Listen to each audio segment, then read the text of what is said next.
Vous venez de consulter votre relevé de pension et un détail attire immédiatement votre attention. Le montant indiqué n'est pas celui que vous attendiez. Est-ce une simple erreur? Une faute de calcul de la CNAV? Ou pire encore, de nouvelles règles appliquées discrètement sans que personne ne vous ait averti clairement? Cette interrogation, des milliers de retraités français se la posent en ce moment même. Beaucoup découvrent un décalage entre leurs attentes et la réalité, et ce qui est encore plus inquiétant, c'est que la majorité ignore totalement leurs droits ou ne fait pas les démarches qui pourraient pourtant leur rapporter plusieurs centaines d'euros chaque mois. La vérité, c'est que ce qui se déroule aujourd'hui dépasse largement les petits ajustements annuels auxquels nous étions habitués. Nous faisons face à une véritable transformation du système de retraite. Les pensions, les allocations complémentaires, l'ASPA, tout est en train de changer dans une logique nouvelle qui touche directement le quotidien financier de chaque retraité. Les réformes récentes de l'ASPA et les nouvelles directives de la CNAV pour 2025 ne sont pas de simples détails techniques, elles redessinent la manière dont vos revenus sont calculés et versés. Le danger, c'est que la plupart des retraités continuent à raisonner avec des informations obsolètes. Ils basent leurs décisions sur des règles qui n'existent plus, ratent des opportunités d'optimisation, passent à côté de droits nouveaux et finissent par percevoir moins que ce qu'ils devraient. Car le gouvernement a introduit un système d'une complexité redoutable, avec des mesures favorables pour certains et défavorables pour d'autres. Ignorer ces évolutions peut coûter cher, parfois plusieurs milliers d'euros par an. L'un des points les plus marquants concerne l'ASPA. Beaucoup pensent encore qu'elle fonctionne comme l'ancien minimum vieillesse, mais cette idée est totalement dépassée. Les critères d'éligibilité, les montants, et surtout la manière dont elle interagit avec vos autres pensions ont été entièrement repensés. En parallèle, la CNAV a revu ses propres règles de calcul, et désormais ces deux systèmes, qui fonctionnaient jusque-là assez indépendamment, sont interconnectés. Cette interconnexion peut vous avantager si elle est bien comprise, mais elle peut aussi réduire vos droits si vous n'anticipez pas les nouveaux mécanismes. Prenons un exemple concret. Si vous percevez une pension de base de 800 euros par mois, l'ancien système calculait simplement le complément ASPA en comblant la différence avec le plafond prévu. Aujourd'hui, le calcul est beaucoup plus complexe. Le gouvernement a introduit des seuils dynamiques qui varient en fonction de votre situation et même de critères économiques extérieurs.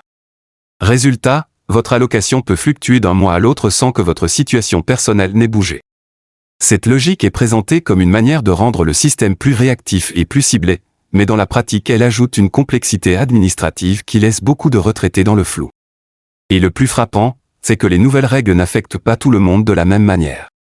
Votre parcours professionnel, le type de cotisation que vous avez versé et même votre lieu de résidence entrent désormais en ligne de compte. Ainsi, deux retraités aux revenus identiques peuvent être impactés très différemment selon qu'ils viennent du secteur privé, de la fonction publique ou d'une autre caisse. Autre changement majeur, le principe de subsidiarité renforcé. Cela signifie qu'une hausse de votre ASPA peut faire baisser votre pension CNAV et inversement. Là où autrefois vous pouviez considérer chaque allocation séparément, vous devez désormais raisonner en termes d'optimisation globale de vos revenus. Beaucoup de retraités n'en ont pas conscience et perdent de l'argent simplement parce qu'ils continuent à analyser leur situation avec l'ancien modèle en tête. Il existe cependant des aspects positifs. Le gouvernement a introduit des mécanismes de rattrapage qui permettent, dans certains cas, de récupérer des sommes non versées rétroactivement. Mais ces dispositifs ne sont pas automatiques, il faut en faire la demande, respecter des conditions et surtout agir dans les délais. Ceux qui ne s'informent pas passent à côté de véritables opportunités. Les règles concernant les couples ont aussi été modifiées. Le fait d'être marié, en concubinage ou de vivre séparément influence désormais vos droits et les montants que vous pouvez percevoir. Ces choix de vie, qui relevaient avant tout de l'organisation familiale, peuvent désormais avoir des conséquences financières directes. Pour éviter les injustices liées à un passage trop brutal entre l'ancien et le nouveau système, des périodes de transition ont été instaurées.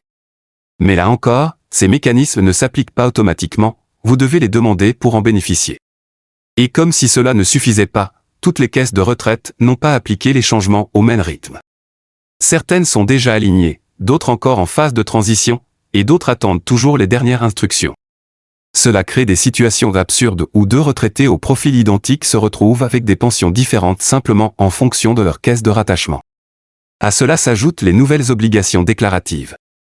Le système de 2025 impose de fournir des informations supplémentaires qui n'étaient pas demandées auparavant. Ne pas le faire peut entraîner des retards de paiement, voire des suspensions. Le plus problématique, c'est que beaucoup de retraités ne savent même pas que ces obligations existent. La digitalisation vient encore compliquer les choses. Nombre de démarches, autrefois possibles par courrier ou en guichet, se font désormais exclusivement en ligne. Pour ceux qui ne sont pas à l'aise avec les outils numériques, cela représente un obstacle majeur, même si des solutions d'accompagnement existent pour ceux qui savent les chercher. L'impact fiscal de ces changements est également considérable. Des revenus qui n'étaient pas imposables peuvent désormais l'être, tandis que d'autres deviennent exonérés. Cette évolution peut bouleverser l'équilibre financier d'un ménage et oblige souvent à revoir complètement sa stratégie fiscale. Mais là encore, il existe aussi des nouveautés positives. Il est désormais possible, dans certaines situations, de demander des versements anticipés ou des ajustements préventifs qui peuvent soulager des difficultés passagères. Enfin, il faut mentionner la récupération de l'ASPA sur les successions. Les règles ont changé, les seuils et conditions ont été redéfinis, ce qui peut avoir un impact direct sur la transmission de votre patrimoine. Pour beaucoup de familles, cela nécessite une réflexion nouvelle sur la façon de planifier l'avenir. Tout cela montre que ces réformes ne sont pas temporaires. Elles constituent la nouvelle architecture du système de retraite français. S'adapter n'est pas un choix, c'est une obligation pour ne pas perdre ce qui vous revient de droit. Le problème, c'est que la communication officielle reste floue, parfois contradictoire, et que beaucoup de retraités se retrouvent seuls face à cette complexité. Pourtant, comprendre ces règles et agir à temps est devenu essentiel, car rester passif peut vous coûter très cher.